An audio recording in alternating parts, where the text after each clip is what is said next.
Tom? Yeah, Bob. We on time? Sure. We just highballed through Danville. Oh, we're coming to that bad curve, huh? It's not the curve that's bad, Tom.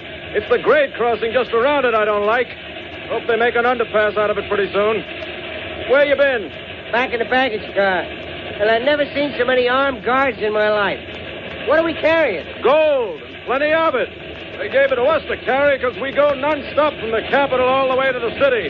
Gold, huh? Yep. Well, I guess if this was in the days of Jesse James, we'd be worrying about being stopped, huh? Hey, Bob, we're coming to that curve. Yeah, and then that crossing. Better whistle for it. Okay. Carrying a load of gold, huh? That's right. Boy, it must be some load. All the guys they got guarded. Wish I had some of it. Hey, Bob, look. Yeah? There's a car still on the grade crossing. I know, I see it. Well, the whistle. Quick. Bob. Do we stop in time? No, we couldn't see it till we rounded that curve. We're going to hit that curve. We're going to hit it hard. Hold on, Tom. Hold on.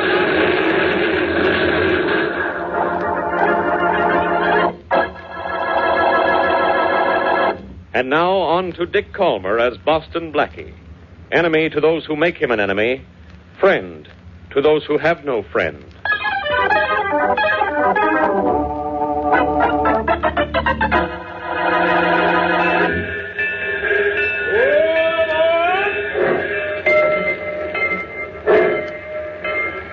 Well, Harry, there she goes. That's right, Jeter. And here he comes, walking towards us just as if he knew we were hiding here. Then again, why shouldn't he know? He had his instructions, same as we had ours. He knew we'd be in these bushes. Yeah, I know. This is going to give 100 people a headache. Wait till they try and find out what this is all about. I got news for you. Yeah? I don't know either. You don't have to know. All you got to know is you're going to get paid. You can't figure this out. Nobody's going to figure this out. But somebody is going to be very happy. Believe me, somebody's going to be very happy.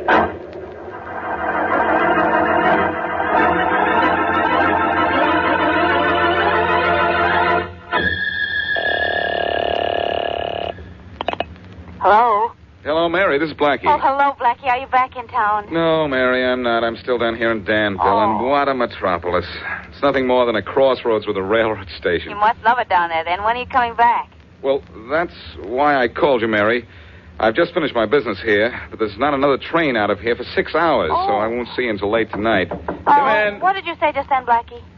I said come in. There's someone just knocking the door. I'll see you tonight, then. Late, Mary. Bye. Bye. Boston Blackie? Mm-hmm. Well, hello, beautiful. Are you Miss Danville or Mrs. Danville? I'm Margaret Perkins, Blackie. I've heard about you, and I need your help. That's what I like, the subtle approach. But I'm sorry, I'm a little out of my territory in this town of yours. You've got to help me, Blackie. I'm afraid my brother is in some kind of trouble. Sounds to me like he's the one who needs the help then. Sorry, Miss Perkins, I couldn't. Blackie, please. That's the kind of logic I like. You think your brother is in trouble? This note he left me when he disappeared yesterday morning. What does it say? Please read it. Okay.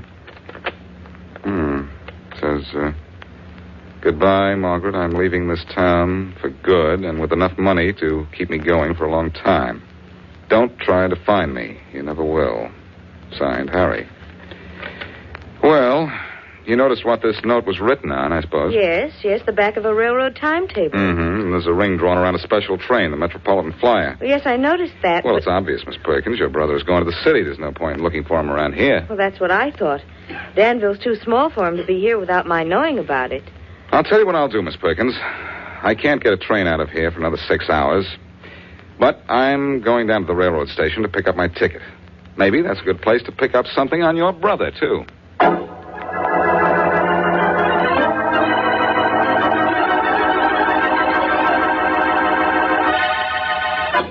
One-way ticket to the city, please. Yeah, to the city, young fella. And the train out of Danville today again for another 5.5 hours. Yes, I know that, but I'll get my ticket now. That is, if you don't mind. Well, the only thing I mind is my rheumatism. One way, you say. That'll be $1.50. $1.50. Okay, here you are. Thank you. And here's your ticket, young fella. Thank you. Say, by the way, you didn't see this young lady's brother in here yesterday, did you? Hello, Mr. Washburn. Oh, howdy there, Margaret. Didn't see you. Looking for Harry, are you? Yes. Nope, I ain't seen him. We think he took the Metropolitan Flyer out of here yesterday. Flyer? You mean the non-stop from the capital? Yes, I have an idea. The idea's bad, Sonny. Flyer don't stop here. Never has in 50 years. Nearest it ever came was yesterday when it hit an auto up at the crossing, mile and a quarter past here. Oh, how terrible. Was anyone in the car hurt? Anybody hurt? Nope. And you know that was the funny thing about it. There weren't nobody in the car. Weren't nobody around even. This auto was just sitting on the tracks all by itself. And no one ever claimed the wreck? Nope. Guess whoever owned the thing just walked off and left it. Mighty funny place to leave it, though, on the main line tracks with the Metropolitan Flyer coming through. Apparently it stopped the Flyer, though, didn't it? Oh, sure did. Flyer was standing out there in the middle of nowhere for 20 minutes. But that don't have nothing to do with your brother, Margaret. I ain't seen him, not in a couple of days. Well, thanks, Mr. Washburn. Thanks a lot. Yes, thanks, old timer. It's all right, young fella. And say, Miss Perkins, is there a place in town where we can borrow a car? Why, yes, we can use my uncle's. Good. Let's get your uncle's car and go have a look at that wreck that stopped the Flyer yesterday. Well, if you want to, but I don't Miss Perkins, your brother put a ring around the Metropolitan Flyer on the timetable for a reason. I'd like to take a flyer at looking at that wreck for a reason, too. There's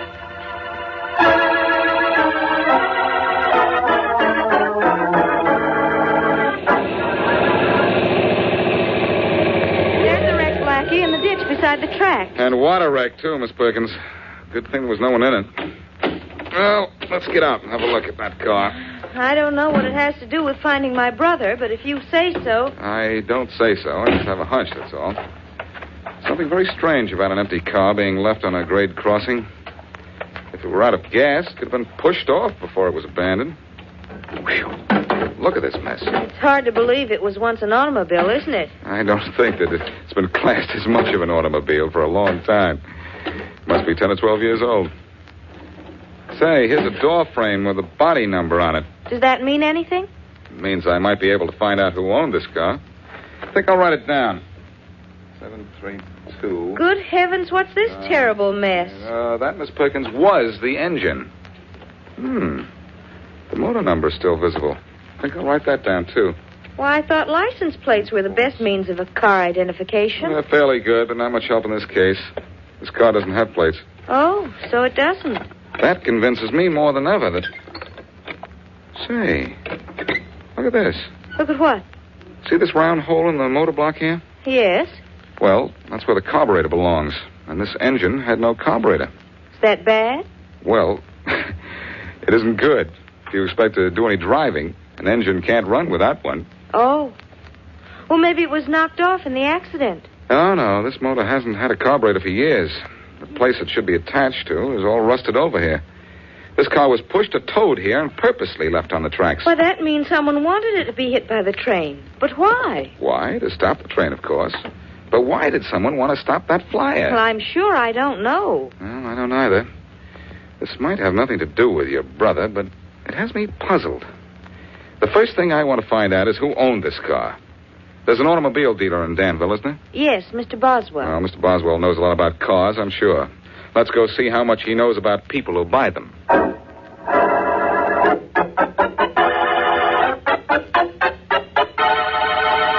Yes, Blackie, I sold that car yesterday morning at 9 o'clock. At 9 o'clock yesterday morning, Mr. Boswell. And the Metropolitan Flyer comes through Danville at 10. Yes, sir, like clockwork. That means the car was bought just 1 hour before the Flyer hit it and wrecked it. This is getting more interesting every minute. Well, that means the car was bought to stop the train, doesn't it? It wasn't bought for any cross-country tour. Wasn't even in running condition, was it, Mr. Boswell? No, it wasn't, Blackie. The two men who bought it had to tow it away. 2 men bought the car, huh? Did you know them? No, one of them. It was your brother Harry, Miss Perkins. My brother? Yes, he came in with a fella I've seen before, but don't know by name. I think your brother called him Skeet, though, or Pete, or something like that. Well, so Harry and his friend bought that car to stop the Metropolitan Flyer. Okay, here's where I start finding out why that train was stopped.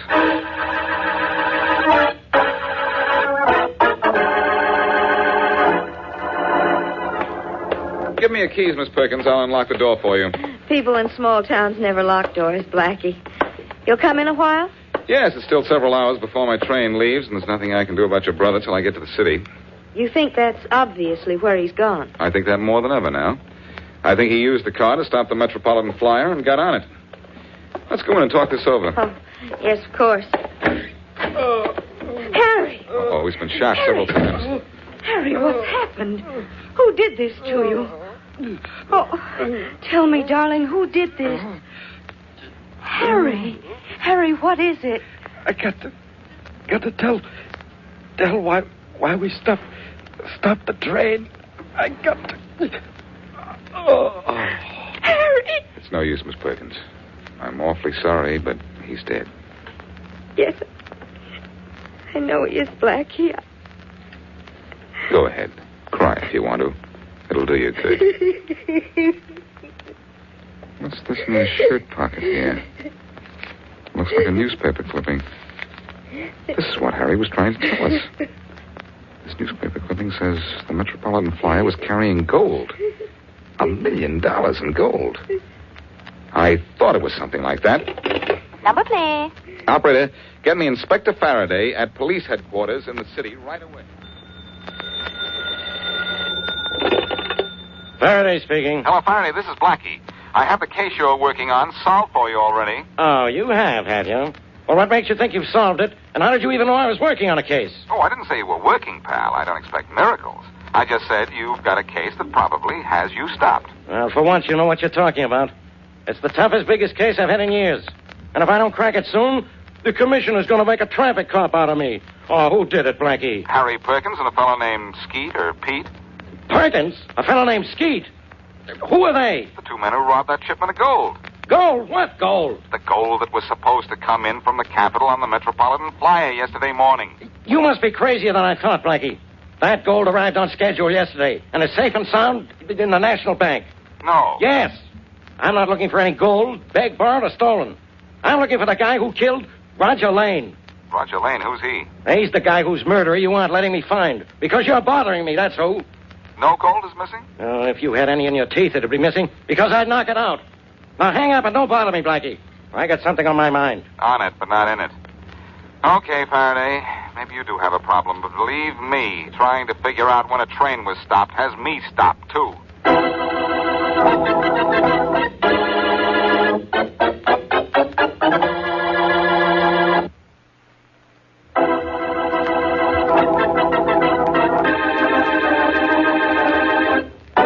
Harry Perkins and a man not yet properly identified bought an old automobile and placed it on a grade crossing, where it was hit and demolished by a non-stop railroad train carrying a shipment of gold. But though the train was stopped, it was not robbed. Later, Harry is shot to death by an unknown assailant. And Boston Blackie, working on the case for the dead man's sister and searching for a reason why the train was stopped, comes to the city in search of clues. With him, as he knocks on Mary Wesley's door, is the dead man's sister.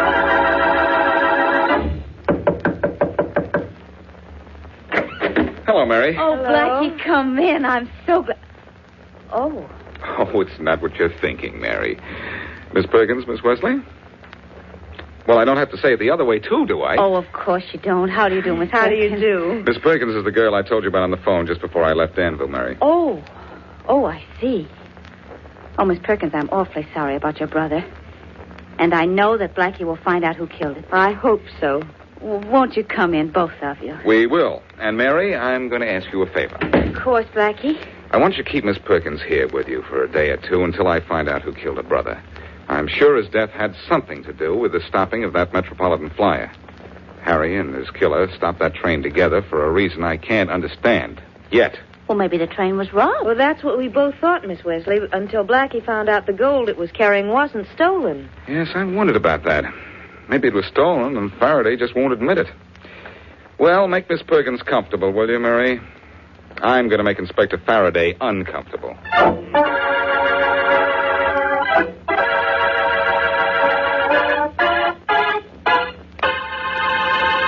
So you think the shipment of gold was stolen off that train, do you, Blackie? Yes, Faraday, and I think it's such a big case the authorities decided to leave you out of it. Oh, is that so? Well, let me tell you something, wise guy. This afternoon I talked to the bank that was supposed to receive that dough, and they got it. You hear? They got it. Now, beat it, Blackie. I got problems. You always have problems. Now, listen to me. I'm not listening to anything. I've got a murder to worry about. Roger Lane was killed this morning at about 7 o'clock, and I know who killed him. Well, that's fine. Arrest the killer, and then let's try to figure out the thing that's got me stopped. Forget it, will you? I've got a killer, and I know his name, Sam Baldwin. I know he killed Roger Lane.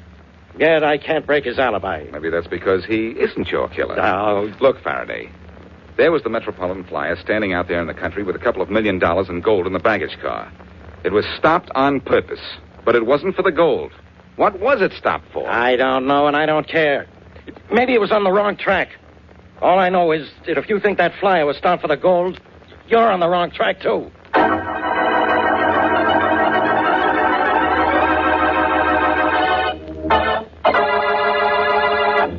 Look, Baldwin, sit there and smirk till your face freezes in a grin if you want to. But I know you killed your partner. You know it, huh, Inspector Faraday? Then why don't you arrest me? Because I don't make arrests until I have proof. Until I can slap a charge on a man and make that charge stick. Then why do you bother me? Can you prove I killed Roger? No, but I can prove you had a motive. No, can you? Yes. Lane embezzled from the company. He stole plenty from you. Mm-hmm, so he did. I can also prove it was your gun that killed him, can't I? Yes, you can, Inspector. I admit it was my gun that killed him. But does that mean that I was the one who fired that gun? I say it does. Oh, but how can that be, Inspector? You forget I was in the Capitol. Or I was on my way back from the Capitol when Roger was shot, wasn't I? Yeah, you were. That's why you aren't under arrest. Yet. And why I'll never be under arrest? Do you think a jury would believe that I shot and killed Roger Lane this morning at 7 o'clock when I boarded the flyer in the Capitol at midnight last night and arrived here at 11? Well, man, I was 4 hours outside the city when Roger was killed. You checked with the conductor. He told you when I got on and off. Yes, he remembered you getting off. That's why...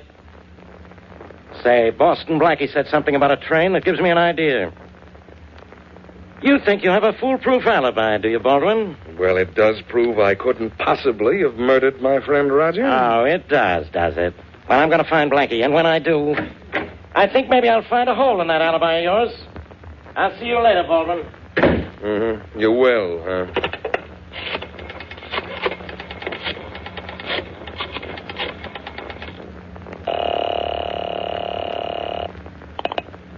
Hello?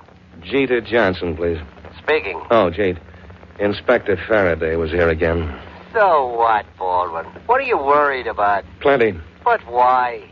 I took care of the only guy who could rat on us. Harry Perkins is dead. Yes, I know you took care of him all right, and that was good work. But, Jeet, you're going to have to take care of somebody else the same way. Oh. Boston Blackie. Boston Blackie? I don't want to mess with that guy. Look, you want to go to the chair for killing Harry Perkins? No, but what does Blackie know about who killed Harry? Nothing yet, but he will pretty soon. Because he seems to know something about why you and Harry stopped that train near Danville this morning. What? He knows why we stopped it? I think he does. And if he gets to the police with it, they'll be able to prove that I killed my partner. Uh-oh. And, Jeet, if I go to the chair for killing Lane, you'll go there, too, for killing Harry. I'll see to it. So, don't you think you ought to take care of Blackie? Huh?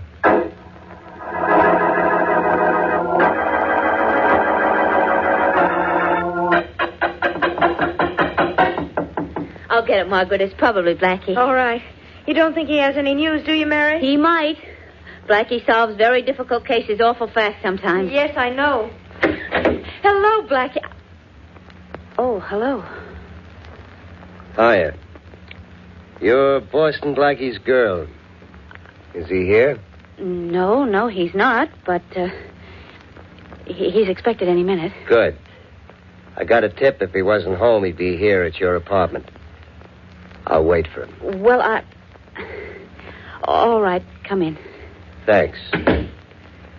Hey, nice place you got here. Why, Jeter. Jeter Johnson, what are you doing here? Well, Margaret, what are you doing out of Danville? I thought you weren't ever going to leave the place. I'm here because of Harry. He was murdered this morning, Jeter. Murdered? Oh, say. Oh, I know how you feel, Jeter. You were one of his best friends. Oh, excuse me, Miss Wesley. It's Mr. Johnson. How do you do, Mr. Johnson? Jeter and I are old friends. He lives in Thomasville, just 3 miles from Danville. Oh, I see. And you're an old friend of Blackie's, too. Yeah. Well, this is all very chummy. You don't mind if I wait for him, huh? No, not at all, Mr. Johnson. But do you have to wait for him with a gun? A gun? The outline of a gun is pretty evident in your coat pocket. Okay. So what if I am packing a gun? Just stand right where you are, both of you. Jeter. I'm waiting for Blackie. And what do you want with him? I just want to find out what he knows. My boss thinks it might be too much. That's why I'm waiting for him with, like you say, Miss Wesley, a gun in my pocket. Now, if he doesn't know anything, the gun stays there. Simple, isn't it? Well, what is it that Blackie is supposed to know about? Why the Metropolitan Flyer was stopped. Oh, I'm sure he doesn't know a thing about that. Now, believe me, he doesn't. Sure, I'll believe you right away. There's Blackie now. He'll tell you that Miss Wesley, I'm getting behind that door in the other room. Let Blackie in, but don't say I'm here. I'll let all 3 of you have it. Don't forget. Don't worry, I wish I could. Okay, let Blackie in. Yes, but in for what? Margaret, cross your fingers that Blackie doesn't know anything. They're crossed. Good. Hello, Mary. Oh, come in, Blackie. My goodness, you don't know... Mary, I've got it. I've got the answer to the whole case. Oh, for goodness sakes, you mean the Afghanistan case, don't you? That's wonderful. Afghanistan? What are you talking about? Afghanistan, Blackie, you know. I do not, but I do know why that train was stopped just north of Danville this morning. That. Who cares about that? Who cares about it? I do, and Faraday is going to care about it, too. Look at this clipping I found in the afternoon paper. It says Thomas Baldwin of the Capitol, brother of Sam Baldwin of this city, bought a small building today. Blackie, that doesn't mean anything. It really doesn't, does it? Mary, stop making those silly faces. I'm serious about this. It's a clue to the whole thing. I know why that train was stopped this morning, to let Thomas Baldwin get off and go back to the Capitol and let Sam Baldwin get on in his place. Oh, but Blackie, that doesn't make any kind of sense. Don't you see that... I certainly do see, Miss Perkins. Sam Baldwin phoned his brother in the Capitol to take the Metropolitan Flyer to the city at midnight last night. Oh. At 7 this morning, he killed Roger Lane. Blackie, you don't know what you're saying. Don't I, though? Listen, by 8:30 or 9, he was near Danville, 50 miles from here, where Harry Perkins and his friends stopped the Metropolitan Flyer with that old jalopy. Oh, Blackie, I don't think my brother had anything to do with that. Look, let me finish, will you? The whole thing works out perfectly. When the train was stopped and the passengers got out to look at the wreck, Thomas Baldwin got off and went back to the Capitol by bus or car. And his brother Sam Baldwin got on the train in his place. That's right, Blackie. Who's that? Blackie, I tried to stop you. Oh, man with a gun. Yeah, a man with a gun. And you're a man with no future. You're the man who killed Harry Perkins, aren't you? That's right. I bought the jalopy with him, only the dealer knew him, so I had to knock off Harry. The name's Johnson. Jeter Johnson. Blackie, I tried to warn you that he was here and tell you not to let on you knew anything about that train. Oh, that was the Afghanistan gag, wasn't You're it? gonna wish you were in Afghanistan in a minute, Blackie. Come on, out the door. You gals, too. We're all going bye-bye. No, they're not, pal. Oh, but you are, Johnson. What goes here? Drop that gun, you. Oh, no, copper. Not without dropping you first. Why, You both miss Faraday, but I've got Jeter. Oh, no, you haven't, Blackie. Blackie, look out, he's getting away. No, he isn't. Oh, Blackie, what a suck. Mary, please, such language. Well, here he is, Faraday, all yours. And Sam Baldwin is going to be yours, too. You know that? Yeah. I came looking for you, Blackie, to get more information about that train. I heard it all while I waited outside that door. Then you know how Baldwin could have murdered his partner at 7 this morning and still come in on the Metropolitan Flyer at 11 o'clock. Sure. But don't forget, you thought the flyer was stopped because it was carrying gold. Yes, I did. And one of these days, somebody's going to mistake me for a train. I've been carrying you for years.